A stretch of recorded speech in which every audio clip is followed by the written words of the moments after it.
Yana da matuƙar muhimmanci sanin cewa duk wata ƙwayar halitta a zagaye take da cell membrane wanda ake kira da katangar ƙwayar halitta da Hausa,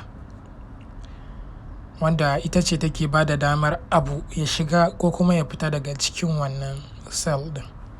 An gina ta ne da abin da ake cewa phospholipid, wato lipid ne wanda yake da phosphate a jikinsa, yana da samansa ko kuma in ce kai sa na phosphate group ne, sannan kuma ƙasansa jelarsa ko kuma ƙafafuwansa wanda suke na lipid ne. Phosphate yana iya narkewa a ruwa, shi ake cewa hydrophilic. Lipid kuma ba zai iya narkewa a ruwa ba, shine ake cewa hydrophobic.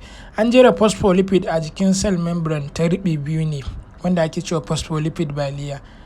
Kai na phospholipid wanda zai iya narkewa a ruwa shine a sama, sannan kuma tails ko kuma ƙafafun na lipid guda biyu wanda ba sa iya narkewa a ruwa su ne a tsakiya guda biyu.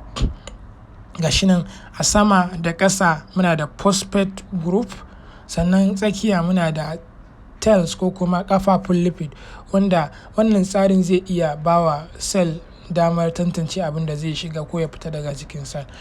Bayan phospholipid bilayer akwai wasu abubuwan da aka haɗa su aka gina cell membrane da su.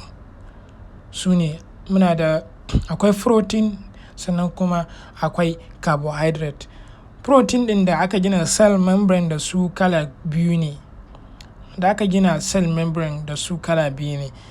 Akwai wanda ake cewa integral protein, sannan kuma akwai wanda ake cewa peripheral protein. Integral protein shine wanda ya ratsa cell membrane gaba ɗayanta tun daga sama har ƙasa. Yawanci integral protein su ne channel protein wanda suke ba da damar abu ya shiga cikin cell. Peripheral su ne a jikin cell membrane wanda suke daga sama, kuma yawanci suna haɗuwa da carbohydrate a saman cell ɗin su haɗa abin da ake cewa glycocalyx. Gashi nan lipid anchored protein duk akwai a jikinsu. Ayyukan da cell membrane yake yi katangar ƙwayar halitta yana ba da kariya ga abubuwan da suke cikin cell, sannan kuma yana zaɓar abin da zai shiga ko ya fita daga cikin cell.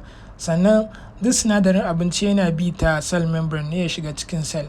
Duk wani abu mara amfani za a fitar da shi ta ga cell membrane, sannan za a canja iskar oxygen da kuma ta carbon dioxide ta cell membrane, zai ba wa cell kuma ƙirarsa da kuma damarsa ta zama cell mai kyau. A manta a mana subscribing, sannan kuma a danna ƙararrawa za a samu sabbin abubuwan da muka ɗora. Mun gode.